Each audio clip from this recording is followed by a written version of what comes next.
warahmatullahi wabarakatuh. Syukur Allah, alhamdulillah kita panjatkan atas keridhaan Allah Subhanahu wa taala karena kita masih diberi kesempatan kepada Allah Subhanahu wa taala untuk melaksanakan suatu acara yaitu pengembasan aksi nyata modul 1-4 budaya positif di sekolah UPT SD Lapan Wacana. Acara pertama, pembukaan. Marilah kita bersama-sama membuka acara ini dengan membaca basmalah. Bismillahirrahmanirrahim. Acara selanjutnya, sepatah kata dari Bapak Kepala Sekolah, kepadanya disilahkan.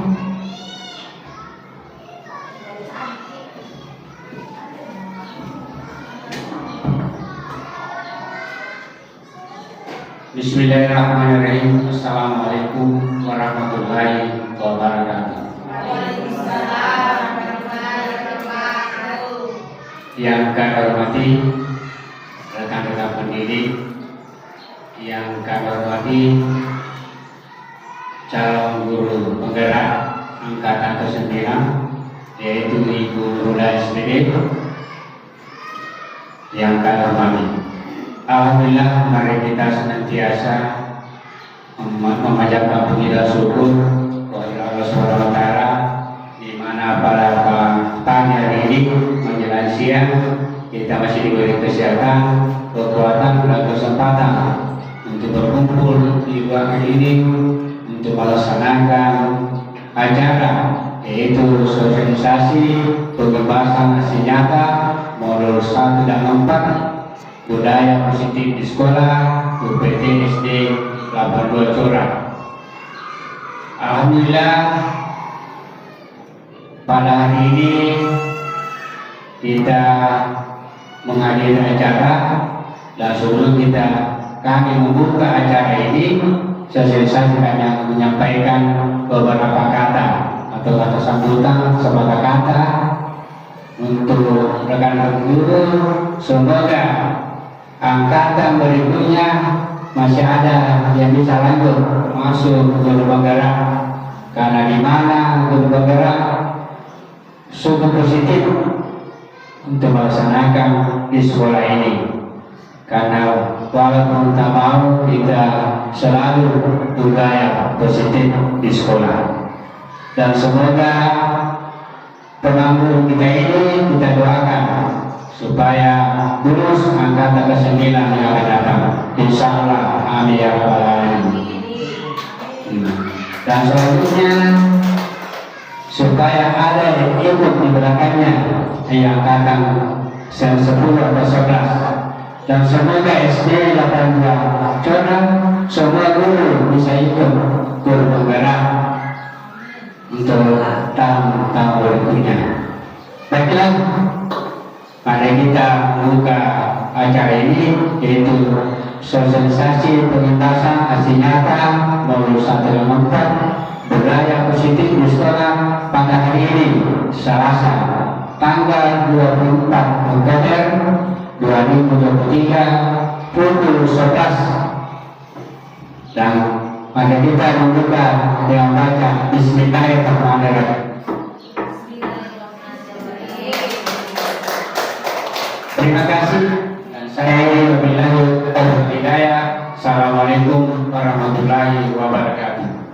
Waalaikumsalam warahmatullahi wabarakatuh. Itulah tadi ungkapan sepatah kata dari Bapak Kepala Sekolah. Kepadanya ucapkan banyak terima kasih. Acara selanjutnya kami persilahkan untuk Ibu Nurula untuk memaparkan materi dari budaya positif di sekolah. Kepada Ibu dipersilahkan dengan hormat. Assalamualaikum warahmatullahi wabarakatuh. Waalaikumsalam warahmatullahi wabarakatuh. Syukur alhamdulillah kita panjatkan kehadirat Allah Subhanahu wa taala karena pada hari ini kita masih diberikan kesempatan sehingga kita masih bisa berkumpul atau berada di tempat ini guna untuk melaksanakan salah satu kegiatan kami yaitu guru penggerak angkatan 9 Kabupaten Pindrang, yaitu pembebasan aksi nyata modul 1.4 budaya positif di sekolah. Begitupun salam dan taslim tak lupa pula kita kirimkan kepada baginda Rasulullah Sallallahu Alaihi Wasallam, yang mana beliau telah membawa kita semua dari suatu alam kegelapan menuju alam yang terang benderang. Sebelum saya lanjut, saya ucapkan banyak terima kasih. Tak lupa saya ucapkan banyak terima kasih kepada Bapak Kepala Sekolah atas dukungannya serta motivasinya yang selama ini diberikan kepada saya ketika saya mengikuti pendidikan guru penggerak angkatan 9, dan itu membuat saya lebih bersemangat lagi di dalam mengikuti pendidikan ini. Sekali lagi saya ucapkan banyak terima kasih, Pak. Kemudian untuk teman-teman dan rekan-rekan guru, saya juga mengucapkan banyak terima kasih karena berkat kerjasama dan kolaborasi yang selama ini sehingga diseminasi atau pembebasan aksi nyata modul 1.4 budaya positif sekolah berjalan dengan lancar. Sekali lagi saya ucapkan banyak terima kasih. Masih semangat ibu-ibu? Masih semangat bapak-bapak juga masih semangat? Ya, sebelum kita lanjut kita tepuk semangat dulu ya. Tepuk semangat dulu. Contohnya saya kasih contoh dulu ya. Kalau saya bilang tepuk 1, tepuk 2, cus, tepuk 3. Nah, bisa? Bisa. Ya, coba kita ulangi dulu. Tepuk 1, tepuk 2, tepuk 3. Iya. Saya lihat semangat semua. Sekarang kita ulang satu kali ya. Tepuk 3, 2, 1.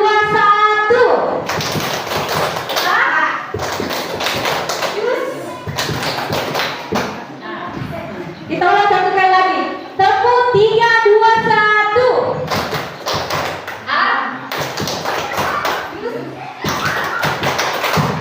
Iya, terima kasih. Ya, saya rasa masih semangat semua. Jadi kita melangkah ke materi, yaitu pembebasan modul 1.4 budaya positif. Untuk materi ini, konsep budaya positif yang kita bahas pada hari ini ada 6. Yang pertama, disiplin positif, kebutuhan dasar manusia, teori motivasi, posisi kontrol, keyakinan kelas, dan segitiga restitusi. Nah, jadi untuk hari ini selama 60 menit ke depan kita akan bersama belajar tentang konsep budaya positif, yaitu ada 6. Saya rasa Bapak dan Ibu guru sudah mengetahui apa itu disiplin ya. Jadi disiplin diri adalah pendekatan mendidik anak untuk melakukan kontrol diri dan pembentukan kepercayaan diri. Disiplin diri, bagaimana kita mengontrol diri, menguasai diri untuk memilih tindakan-tindakan yang akan kita lakukan yang mengacu pada nilai-nilai yang kita hargai. Jadi disiplin diri ini adalah bagaimana kita membentuk kepercayaan diri, bagaimana mengontrol diri kita, bagaimana menguasai diri kita tentang keyakinan atau nilai-nilai yang kita hargai. Disiplin positif merupakan suatu cara penerapan disiplin tanpa kekerasan dan ancaman. Jadi ketika kita mendisiplinkan murid dengan memberikan hukuman, maka itu tidak termasuk disiplin positif. Jadi ketika kita memberikan penerapan kekerasan atau ancaman kepada siswa jiwa kita. Jika ada yang melakukan kesalahan, berarti itu bukan termasuk disiplin positif. Ya, kemudian yang kedua, ada 3 motivasi perilaku manusia. Jadi ada 3 motivasi manusia di dalam berperilaku. Yang pertama yaitu untuk menghindari ketidaknyamanan atau hukuman. Ini adalah tingkat terendah atau tingkat paling bawah ya dari motivasi perilaku manusia. Biasanya orang yang motivasi perilakunya untuk menghindari hukuman atau ketidaknyamanan akan bertanya-tanya, apa yang terjadi apabila saya tidak melakukannya? Sebenarnya mereka sedang menghindari permasalahan yang mungkin muncul dan berpengaruh pada mereka secara fisik, psikologis maupun tidak terpenuhi kebutuhan mereka bila mereka tidak melakukan tindakan tersebut. Motivasi ini bersifat eksternal. Jadi yang pertama yaitu untuk menghindari ketidaknyamanan atau hukuman. Mungkin di sini peserta didik kita ini banyak yang ke sekolah karena mungkin takut kepada orang tuanya, ya, atau mungkin cepat datang ke sekolah karena takut diberikan hukuman, ya. Itu adalah satu dan tingkat terendah untuk menghindari ketidaknyamanan atau hukuman. Kemudian teori motivasi yang kedua yaitu untuk mendapatkan imbalan atau penghargaan dari orang lain. Yang kedua yaitu untuk mendapatkan imbalan atau penghargaan dari orang lain. Satu tingkat di atas motivasi yang pertama yaitu untuk menghindari ketidaknyamanan atau hukuman. Tadi yang pertama ya, menghindari ketidaknyamanan atau hukuman. Di sini orang berperilaku untuk mendapatkan imbalan atau penghargaan dari orang lain. Orang dengan motivasi ini akan bertanya, apa yang saya akan dapatkan apabila saya akan melakukannya? Mereka melakukan sebuah tindakan untuk mendapatkan pujian dari orang lain yang menurut mereka penting dan mereka letakkan dalam dunia berkualitas mereka. Mereka juga melakukan sesuatu untuk mendapatkan hadiah, pengakuan atau imbalan. Motivasi ini juga bersifat eksternal. Jadi ketika kita berada di posisi yang kedua teori motivasi yaitu untuk mendapat imbalan atau penghargaan, kita pasti selalu bertanya-tanya ketika kita ingin melakukan sesuatu, apa yang diberikan kepada saya? Apa imbalan yang akan diberikan kepada saya? Ketika banyak kita menjanjikan sebuah tanda bintang pada anak-anak kita yang cepat datang ke sekolah duluan, pasti anak-anak kita, saya ingin mendapatkan tanda bintang. Dia datang ke sekolah karena dia ingin mengharapkan imbalan atau pujian dari kita sebagai seorang pendidik, ya. Kemudian teori motivasi yang ketiga,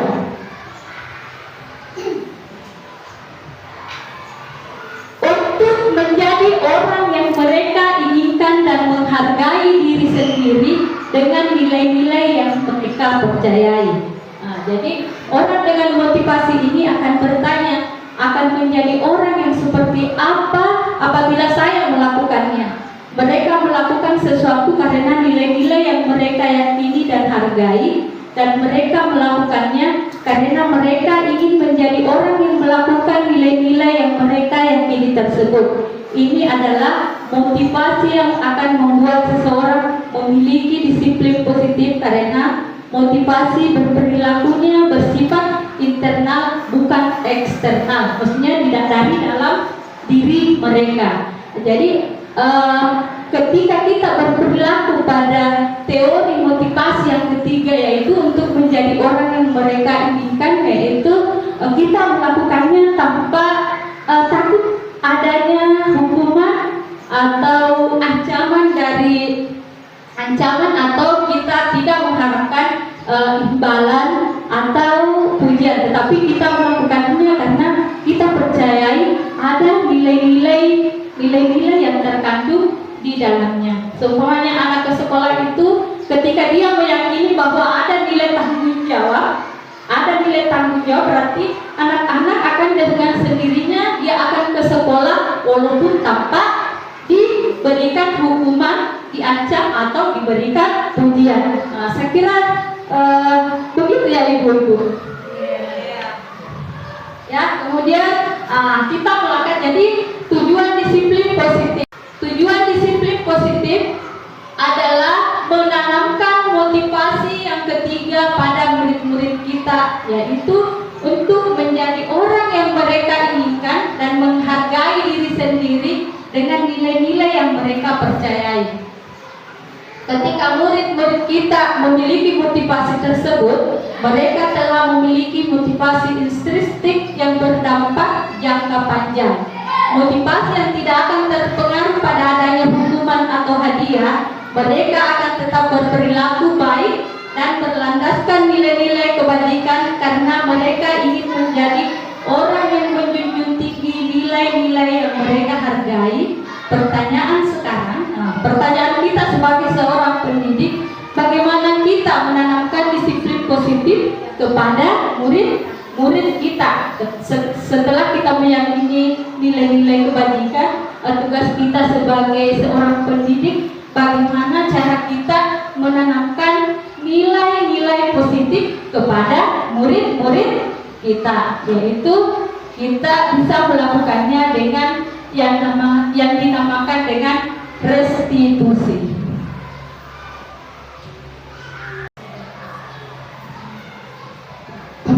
Restitusi adalah proses menciptakan kondisi bagi murid untuk memperbaiki kesalahan mereka sehingga mereka bisa kembali pada kelompok mereka.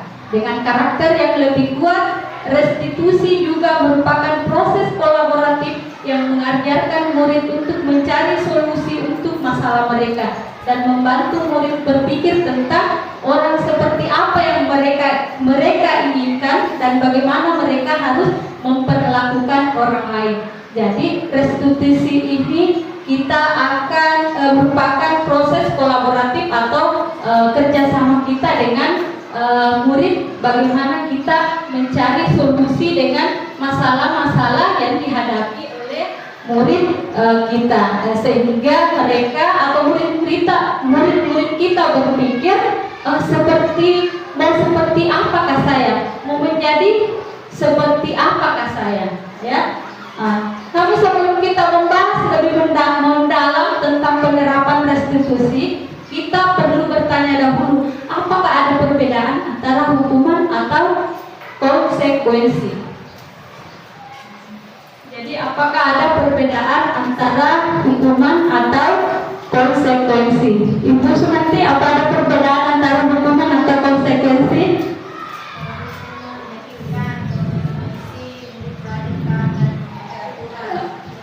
Hukuman atau konsekuensi? Apa ada perbedaannya di atas hukuman konsekuensi?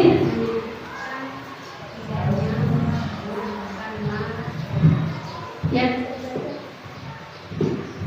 Apa ada perbedaannya hukuman dengan konsekuensi? Ya ada. Iya, betul sekali apa yang dikatakan oleh ibunda kita Ibu Sunarti, bahwa ada perbedaan antara hukuman dengan konsekuensi. Kalau hukuman itu adalah sebuah konsep disiplin yang identitasnya gagal. Kalau hukuman itu juga adalah proses disiplin tetapi identitasnya gagal, ya. Karena hukuman itu menyakitkan atau tidak? Kalau kita memberikan hukuman kepada siswa, menyakitkan atau tidak? Menyakitkan, ya. Ya, menyakitkan. Siswa merasa tidak nyaman, murid akan marah, merasa bersalah dan rendah diri, murid akan tersakiti, murid akan menyembunyikan kesalahannya. Jadi murid akan menyembunyikan kesalahannya. Jadi ketika kita memberikan hukuman, jika ada anak-anak siswa kita yang melakukan kesalahan, itu memicu siswa kita untuk berbohong, ya. Karena murid akan takut kalau saya jujur ini pasti aku kalau buku-buku. Nah, jadi jangan gitu. Nah, jadi murid akan menyembunyikan kesalahannya. Nah, kemudian konsekuensi, ya. Kalau konsekuensi juga adalah konsep disiplin identitas yang sukses. Tadi hukuman konsep disiplin yang identitasnya gagal. Iya, bagus ini. Ya.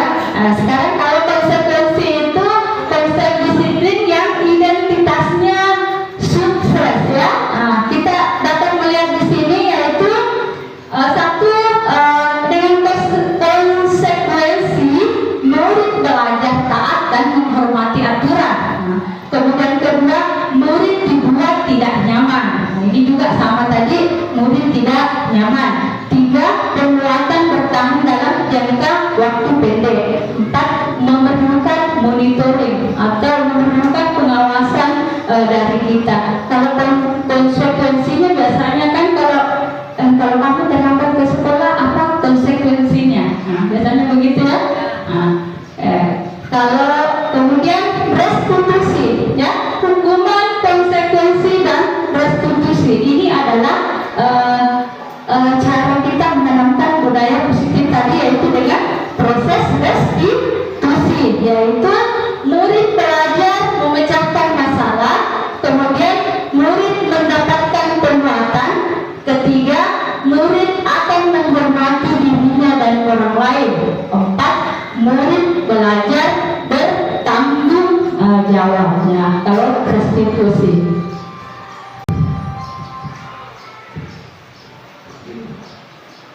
ini seperti tadi, ya. Kalau hukuman identitas gagal, hukuman itu adalah suatu proses mendisiplinkan juga anak, tetapi identitasnya gagal. Dulu kan saya jujur saja juga, Bu, saya itu mendisiplinkan anak juga itu terkadang memberikan hukuman, ya. Kemudian identitas sukses yaitu konsekuensi, ya. Ketika ada anak-anak yang terlambat mengerjakan tugas, kita pasti bertanya konsekuensinya seperti apa. Oh, saya akan menyalin pelajaran yang terlambat, Bu. Ya, itu. Bukan berarti kita memberikan hukuman itu biasanya itu lari dua putaran keliling lapangan, tidak, ya. Tapi kita memberikan konsekuensi, ya.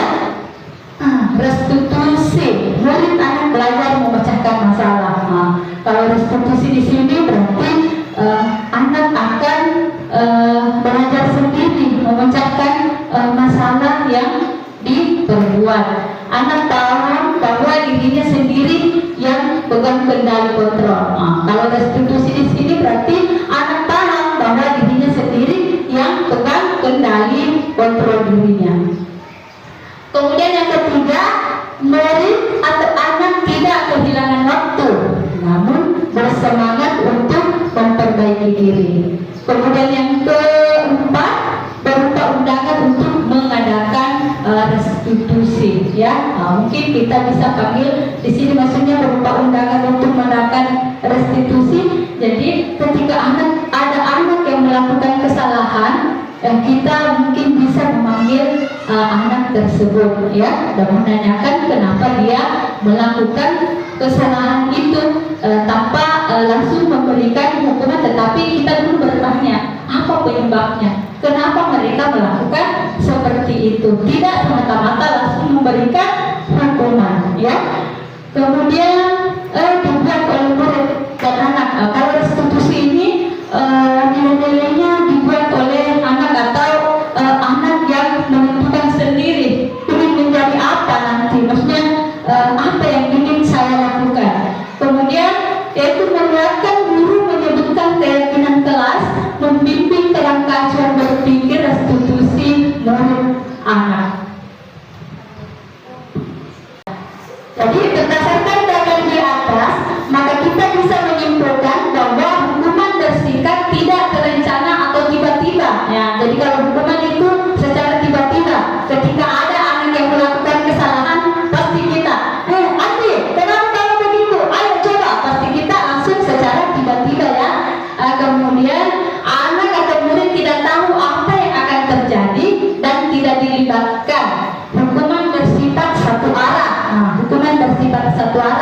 Maksudnya di sini siapa yang melakukan kesalahan itu yang dihukum, ya. Kemudian dari pihak guru yang memberikan hukuman bersifat satu arah dari pihak guru yang memberikan, hanya satu guru yang memberikan hukuman.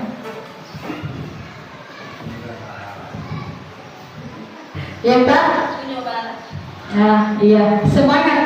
Ya, kemudian yaitu hukuman yang diberikan bisa berupa fisik maupun psikis, ya. Kalau hukuman itu secara tiba-tiba bisa diberikan berupa fisik maupun psikis, ya. Ketika kita berkata kasar kepada anak-anak, berarti bisa mempengaruhi terhadap pemikiran anak atau psikisnya, ya. Akan terngiang-ngiang apa yang kita katakan. Murid atau anak disakiti oleh suatu perbuatan atau kata-kata seperti yang tadi saya katakan. Sementara disiplin dalam bentuk konsekuensi sudah terencana atau sudah disepakati, sudah dibahas dan disetujui oleh murid dan guru, umumnya bentuk konsekuensi dibuat oleh pihak guru sekolah. Dan murid sudah mengetahui sebelumnya konsekuensi yang akan diterima bila ada pelanggaran.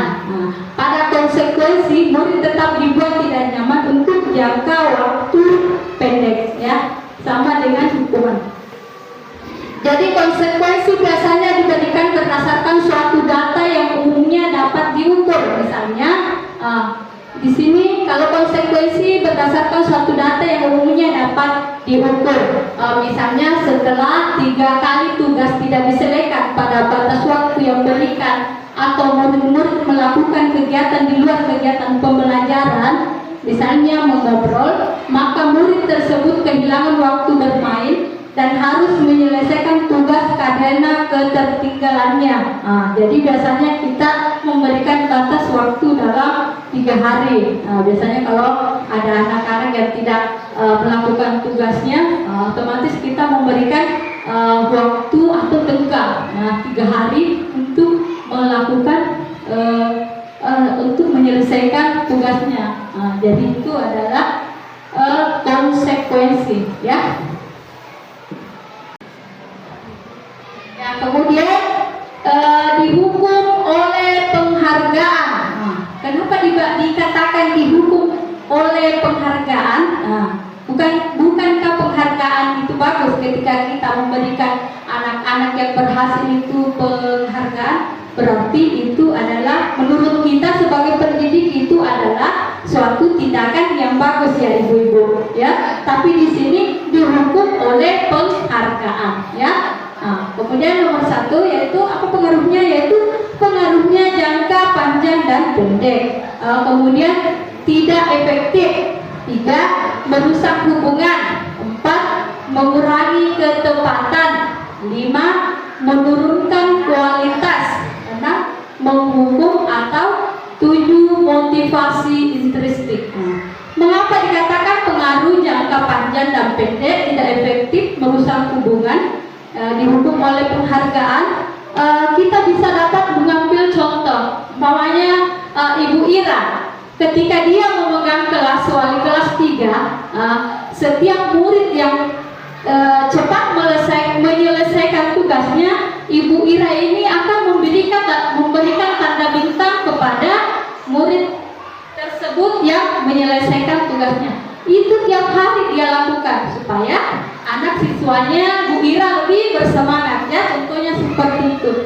Namun ketika tiba-tiba Ibu Ira mendapat mutasi atau pindah ke sekolah lain, sehingga guru kelas 3 digantikan dengan guru yang lain, umpamanya Ibu Lina, tetapi ketika Ibu Lina di dalam mengajar kelas 3, dia tidak memberikan tanda bintang atau penghargaan kepada murid yang menyelesaikan tugasnya dengan cepat, otomatis siswa kita akan berpikir, kalau Ibu Ira kalau selesai kita kasihkan bintang, kalau Ibu Lina tidak kasihkan kita tanda bintang, jangan saja milih kerja deh, karena dia mengharapkan penghargaannya. Jadi anak-anak mengerjakan sesuatu karena dia mengharapkan penghargaan atau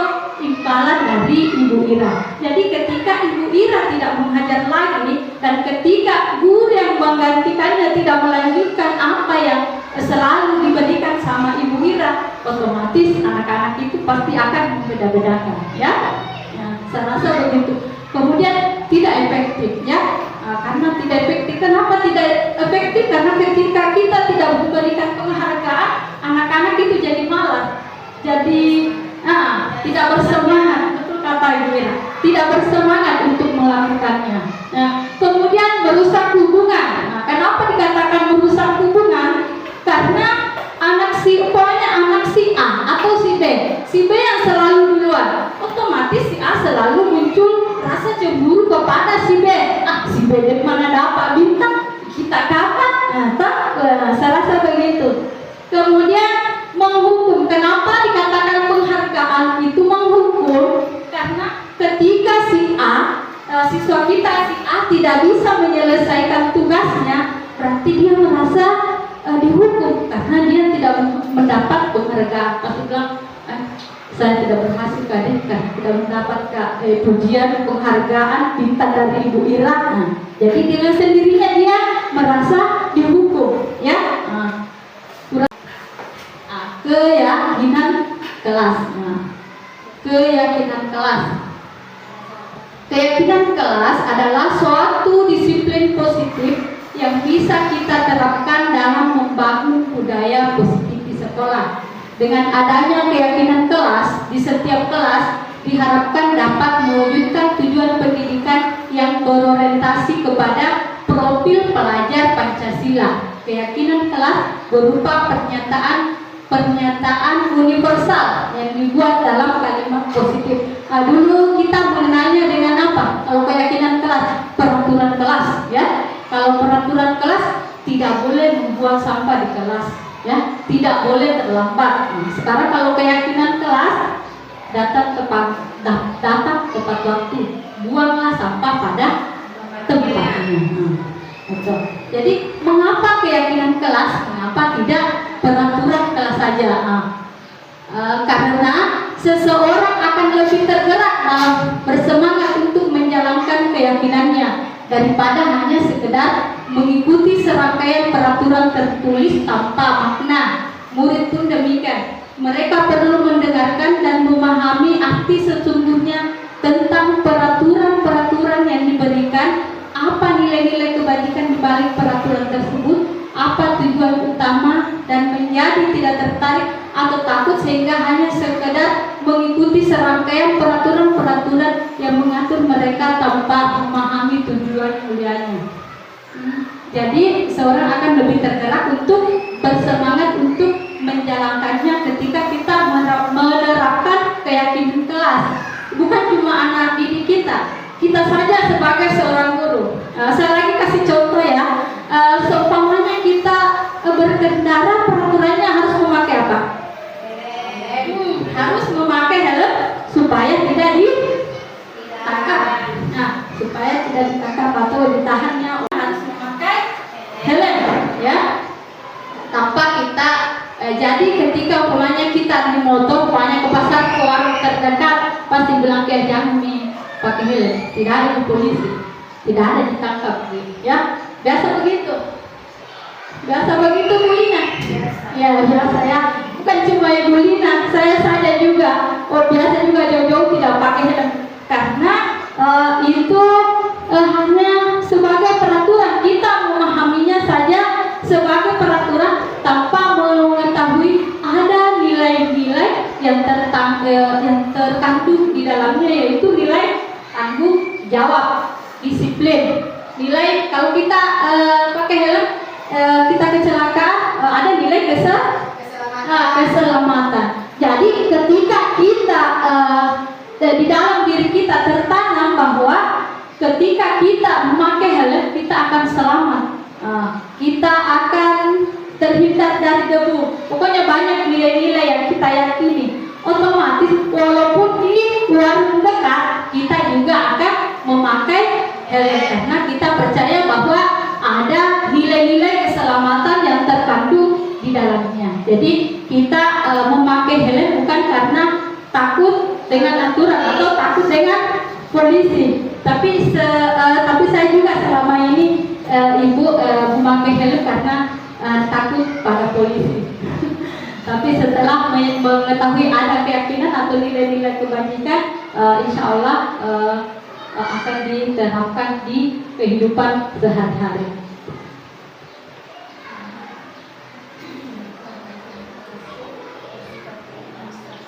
Pembentukan keyakinan kelas bersikap lebih abstrak daripada peraturan, berupa pertanyaan-pertanyaan universal, tidak terlalu banyak, senantiasa dibuat dalam bentuk positif, sesuatu yang bisa diterapkan di lingkungan kelas, adanya keterlibatan semua warga kelas, dan diletakkan di dinding kelas sama dengan peraturan kelas.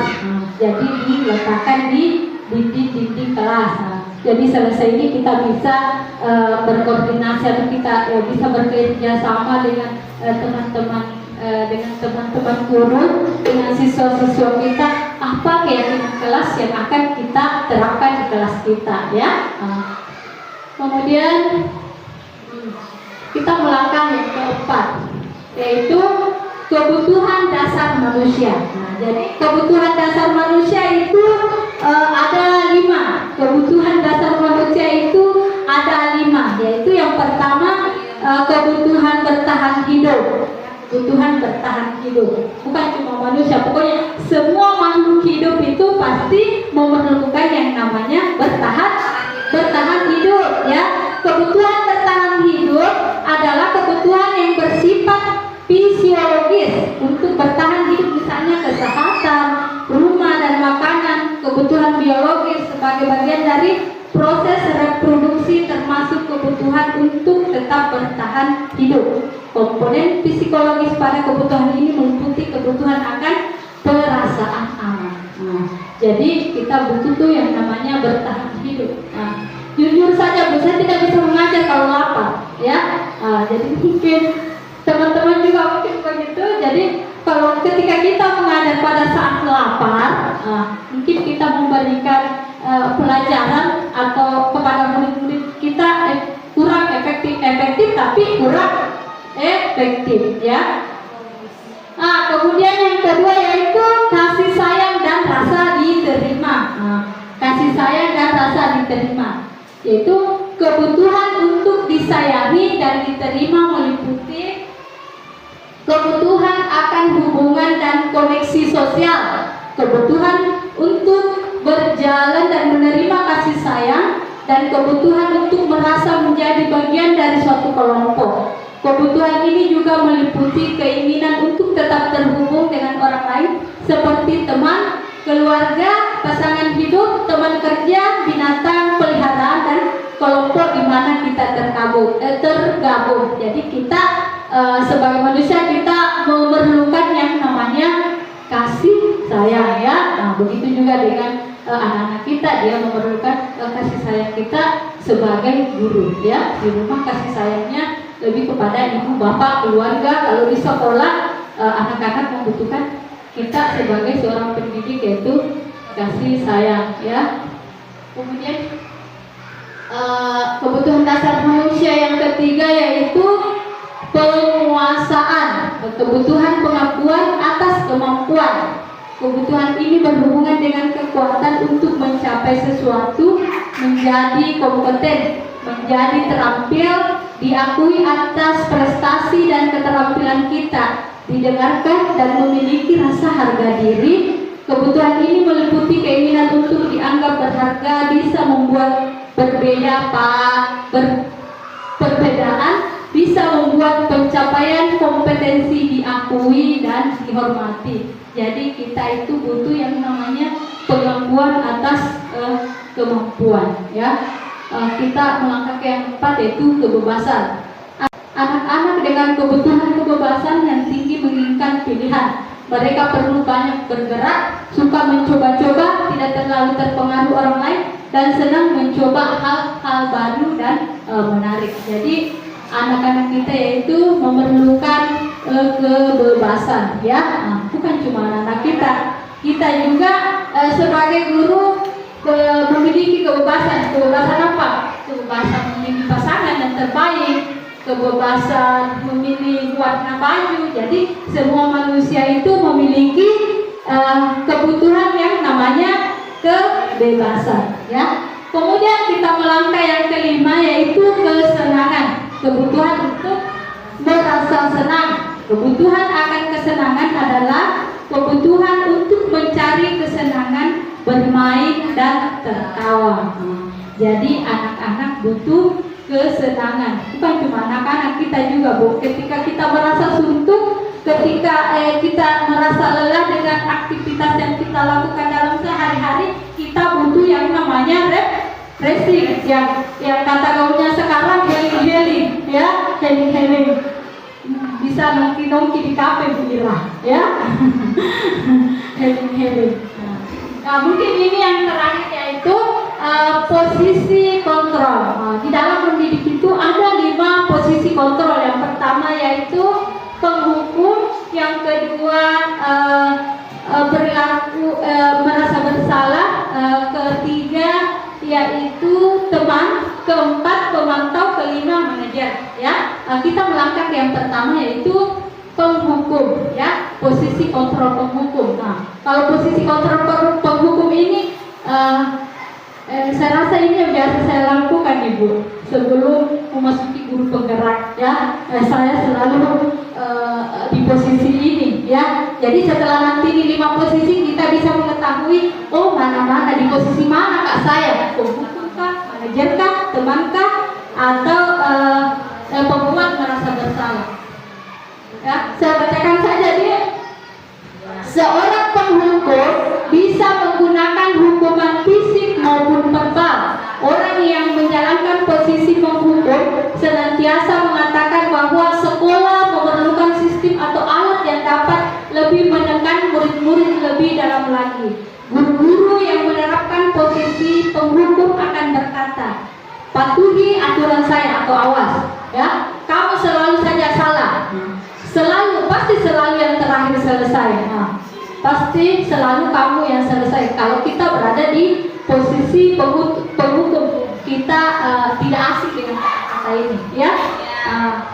Guru seperti ini senantiasa percaya hanya ada satu cara agar pembelajaran bisa berhasil, yaitu dengan cara dia, ya. Kita selalu berpendapat, ketika saya menghukum pasti mengerjakan.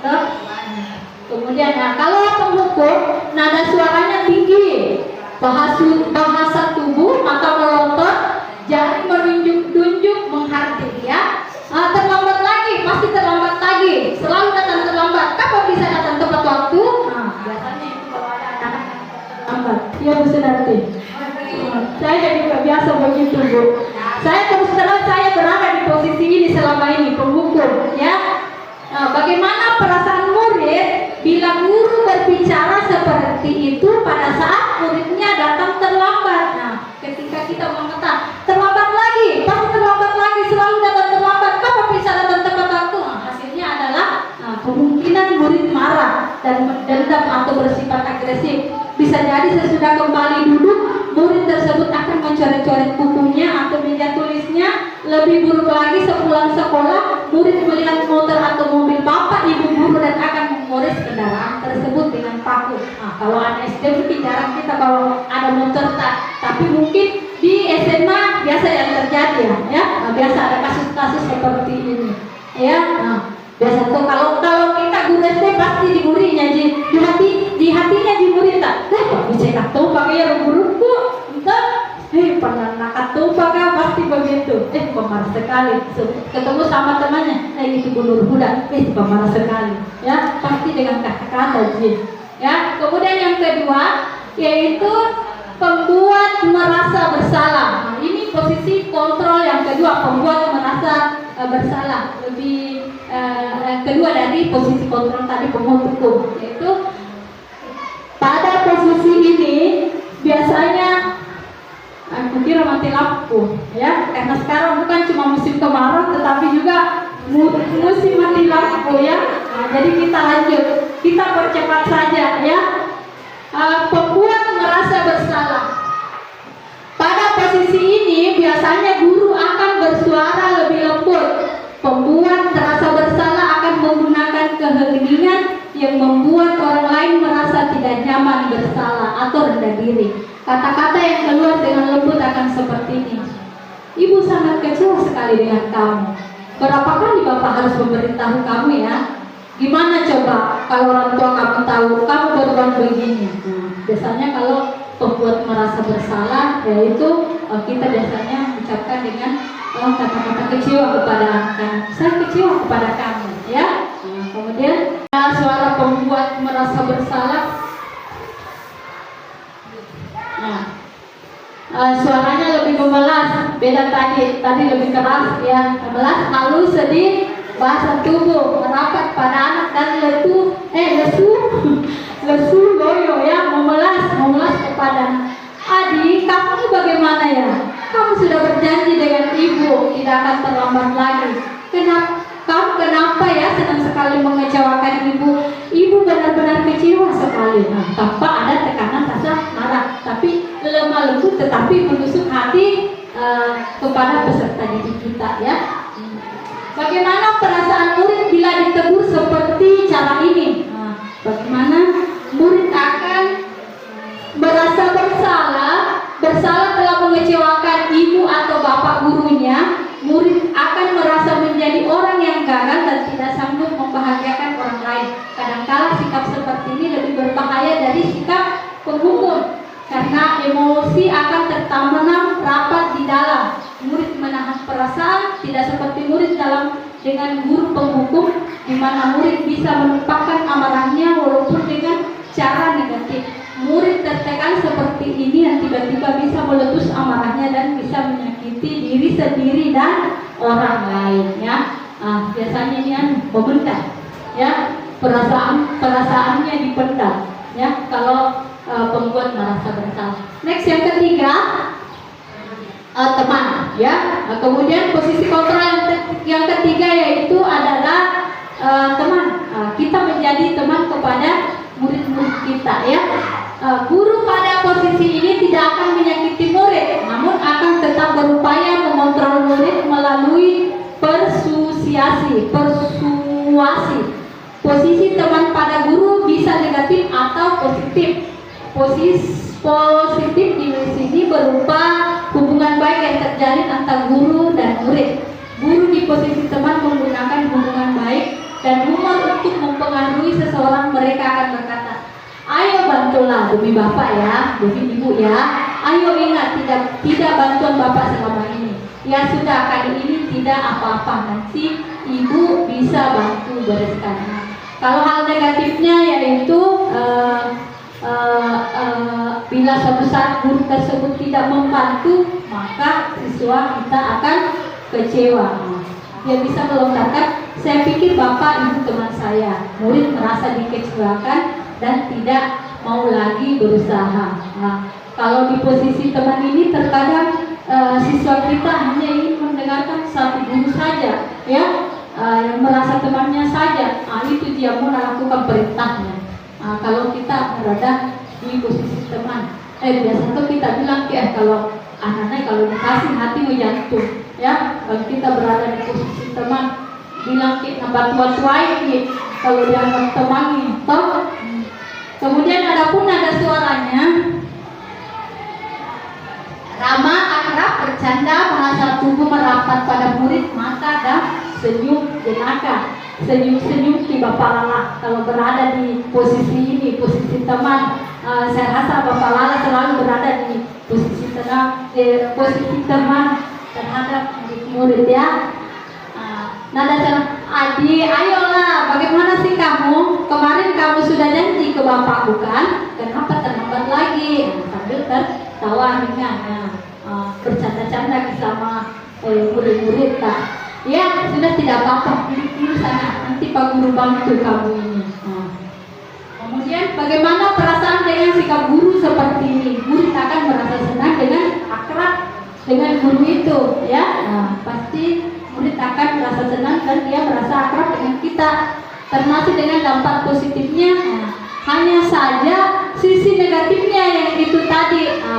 Bila ada masalah, dia merasa bisa mengandalkan guru tersebut untuk membantunya. Akibat lain dari posisi Adi hanya akan berbuat sesuatu bila menyuruhnya atau bila yang menyuruhnya adalah guru tersebut tadi.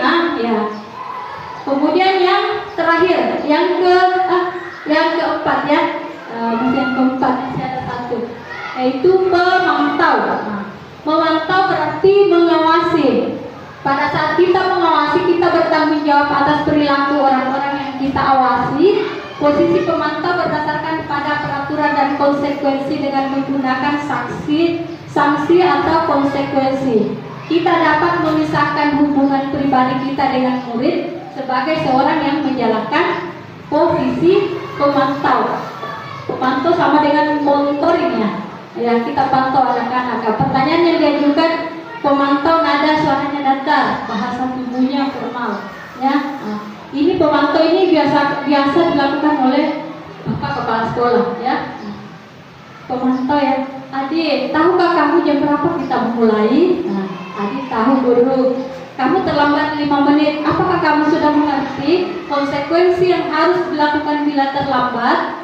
Paham Pak, saya harus tinggal di kelas pada jam istirahat nanti dan mengerjakan tugas ketinggalan saya. Ya benar. Nanti pada saat jam istirahat kamu harus tinggal di kelas untuk menyelesaikan tugas yang terlebihan, menjadi marah atau membuat merasa berbuat salah. Murid tetap dibuat tidak nyaman, yaitu dengan harus tinggal di kelas pada waktu jam istirahat dan mengerjakan. Jadi pada posisi ini siswa kita juga dibuat merasa tidak nyaman karena dia harus tinggal di dalam kelas mengerjakan tugasnya, sementara temannya yang lain bermain di dalam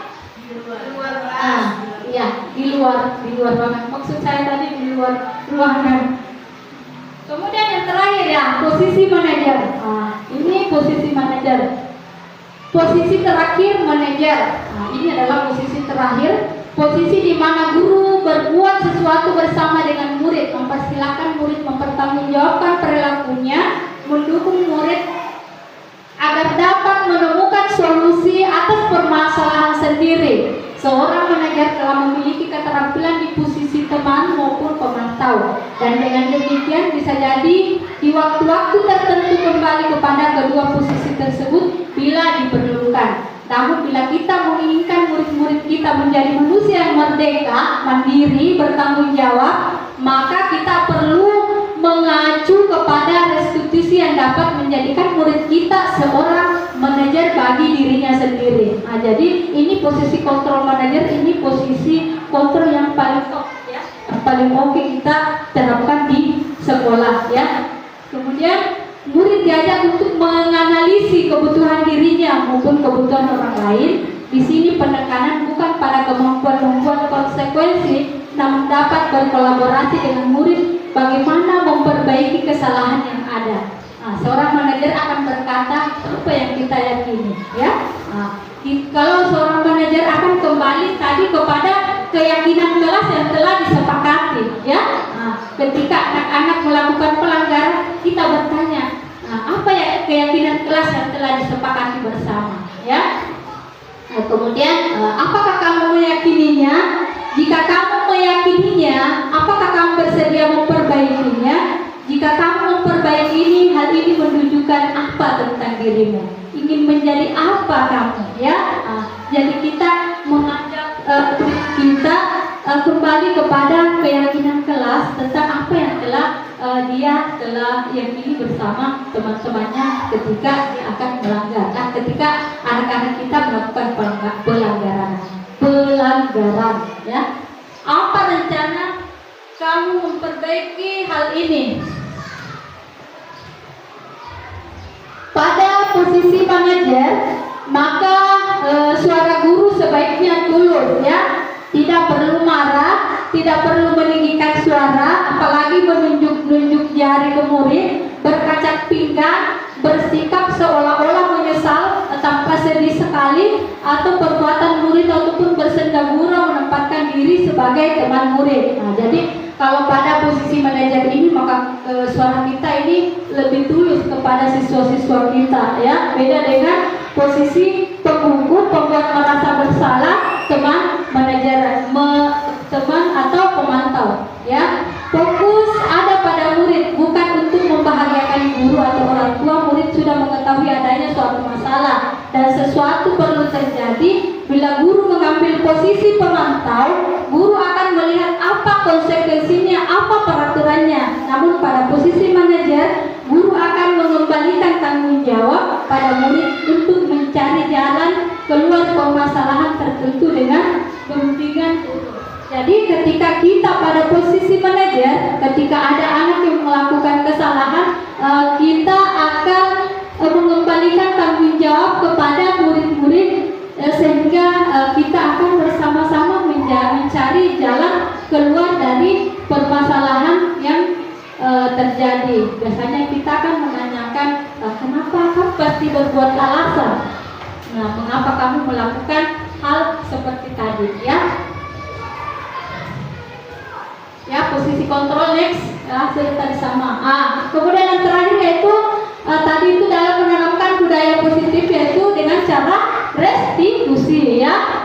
Segitiga restitusi. Kalau menurut dosen, segitiga restitusi adalah proses menciptakan kondisi bagi murid untuk memperbaiki kesalahan mereka, sehingga mereka bisa kembali pada kelompok mereka dengan karakter yang lebih kuat. Kalau segitiga restitusi berarti yang namanya segitiga ada 3, ya, yaitu menstabilkan identitas, validasi tindakan yang salah, dan menanyakan keyakinan. Kalau segitiga restitusi, menstabilkan identitas, di sini kita tentunya kita akan bertanya kepada murid mengapa dia melakukan hal seperti itu. Validasi tindakan yang salah, contohnya apakah perbuatan kamu benar atau salah, ya. Kemudian yang ketiga itu menanyakan keyakinan kelas. Jadi kita kembali lagi kepada keyakinan kelas. Keyakinan kelas, apa keyakinan kelas setelah kita sepakati. Dengan sendirinya anak-anak akan mencari solusi atau mencari jalan keluar permasalahan yang mereka hadapi. Next, menstabilkan identitas, sudah tadi, ya. Jadi mungkin sampai di sini, tapi sebelum saya tutup, mungkin ada pertanyaan dari rekan-rekan guru. Satu saja karena mengingat waktu, satu saja mungkin ada pertanyaan dari Ibu. Saya persilahkan, atau ingin berbagi, atau ingin mengemukakan pendapat-pendapat, ya. Saya persilahkan. Assalamualaikum warahmatullahi wabarakatuh. Terima kasih atas kesempatan yang diberikan kepada kami. Tadi kita telah mengikuti pemaparannya tentang budaya positif di sekolah. Nah, adapun tadi yang kami sempat atau mendengar pemaparan dari Ibu, yaitu budaya positif di sekolah. Adapun yang ingin saya tanyakan di sini, Bu, yaitu apa kendala bagi siswa untuk kita terapkan budaya positif yang ada di sekolah. Mungkin itu saja.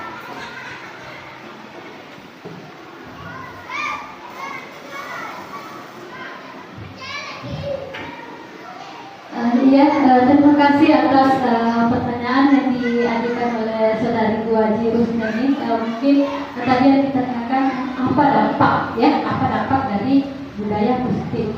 Kalau dampak budaya positif, ya, menghasilkan sesuatu yang positif, ya, berdampak baik kepada siswa atau kepada murid. Karena ketika kita melakukan menerapkan budaya positif, umpamanya 5S, kita menerapkan budaya 5S di sekolah.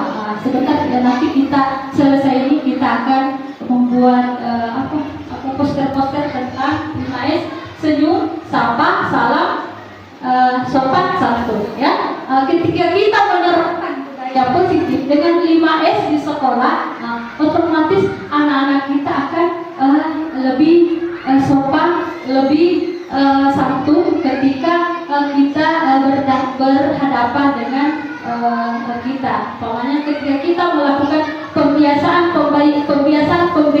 yang bagus kepada siswa kita, umpamanya budaya tabe ya. Biasanya itu kalau bahasa Inggrisnya apa itu tabe? Permisi dia, ya, permisi. Ketika kita menerapkan budaya tabe kepada siswa, ya nak kalau ada orang tua lewat di depan kita, tabe kita, maksudnya kita di sini memberikan pembiasaan yang baik kepada siswa kita. Jadi ada dampak positifnya ya terhadap peserta didik kita. Dan ketika dia melakukan kesalahan, ketika dia sudah mengetahui budaya positif, dia akan memecahkan masalah-masalahnya sendiri dengan keyakinan kelas yang telah disepakati bersama teman-temannya. Anak-anak kita akan sadar sendiri dengan kesalahan yang mereka perbuat, dan mereka akan mencari solusi dengan permasalahan yang mereka hadapi. Saya rasa mungkin itu yang bisa saya paparkan hari ini. Kemudian kita bisa lihat dulu salah satu contoh restitusi yang terakhir, ini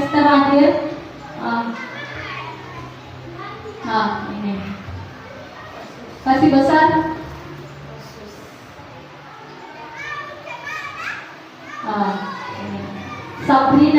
Sabrina ini kasus satu ya yang di dalamnya saya bagikan satu saja. Sabrina hari ini bangun terlambat dan terburu-buru sampai di sekolah.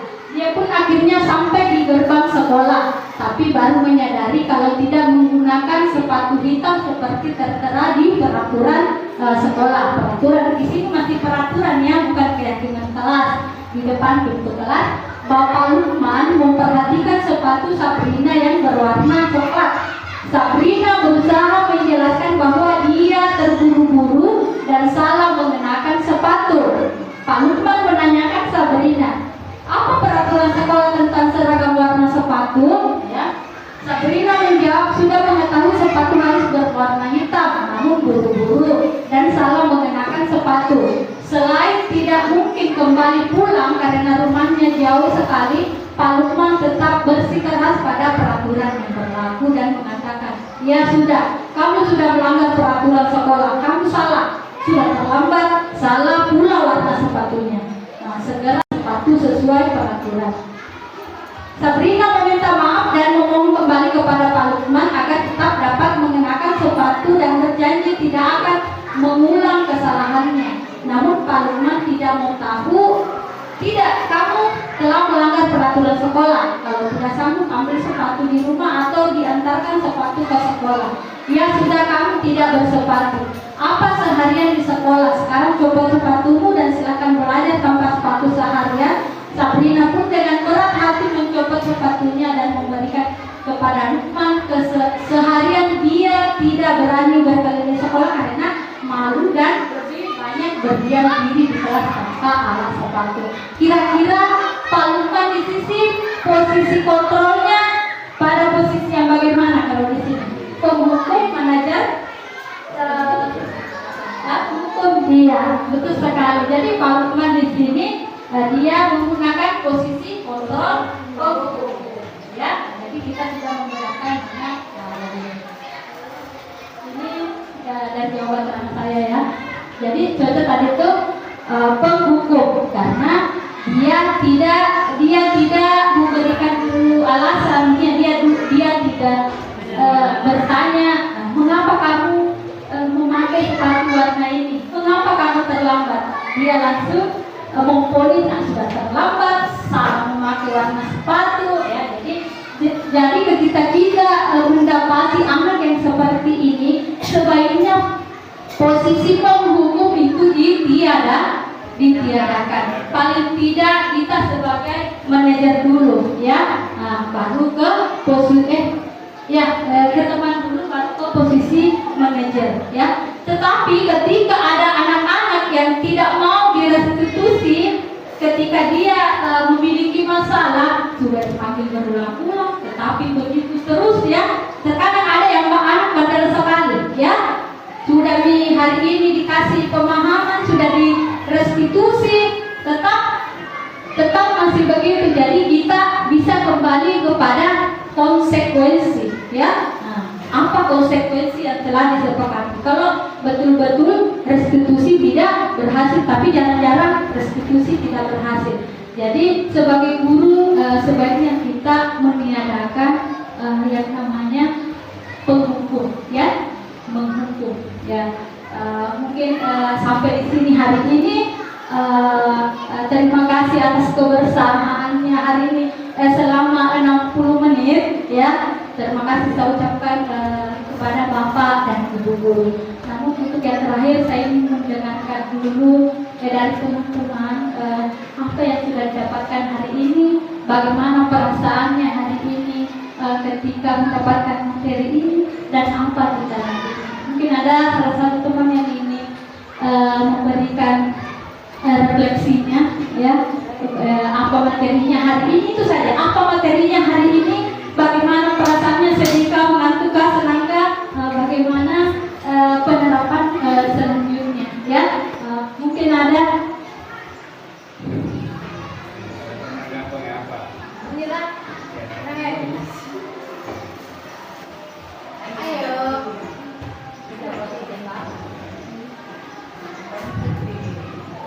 Terima kasih atas kesempatan yang diberikan kepada kami. Tadi saya sudah melihat apa yang Ibu Nurhoda paparkan di atas. Saya sangat berterima kasih karena adanya ilmu-ilmu yang saya tangkap tadi, dan sebenarnya saya pribadi merasa bersalah karena selama saya mengajar, kalau saya kasih hukuman kepada anak-anak, saya suruh berdiri dan pegang telinga, angkat kaki satu, yang kadang ada 10 menit. Jadi rasa-rasanya tadi itu pemaparan, kayaknya saya bersalah karena termasuk tadi hukuman yang gagal. Sedangkan tadi dipaparkan ada hukuman yang sukses. Jadi yang saya itu jalani di kelas, saya menjalani hukuman yang gagal. Ya itu saja. Ya. Alhamdulillah, perasaan saya sekarang menerima ilmu-ilmu dari Ibu Guru Putira. Saya sangat bersyukur karena banyak-banyak menimba ilmu darinya. Terima kasih. Ya, dan tahu cara menghukum siswa. Ternyata selama ini saya merasa bersalah. Iya, terima kasih atas masukan atau refleksinya dari Ibu Sunarti. Sama Bu, saya sebelum memasuki pendidikan guru penggerak sama Bu, saya juga berada pada posisi penghukum, selalu menghukum. Kalau tidak selesai tugasnya dihukum atau ditambah tugasnya lagi. Sama Bu, mungkin kita sepakat di sini ya, selama ini kita memakai posisi penghukum, namun kadang-kadang juga kita menjadi posisi teman. Tapi untuk manajer mungkin insya Allah setelah ini kita bisa terapkan bersama-sama.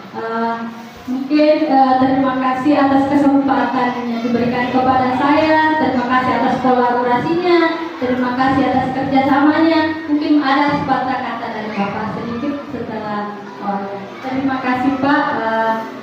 Saya akhiri. Assalamualaikum warahmatullahi wabarakatuh. Semoga kegiatan kita hari ini bernilai ibadah. Amin.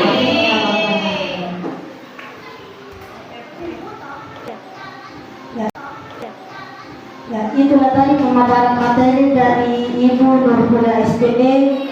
tentang budaya positif di sekolah. Mudah-mudahan apa yang disampaikan itu dapat diterapkan di sekolah. Amin. Assalamualaikum warahmatullahi wabarakatuh.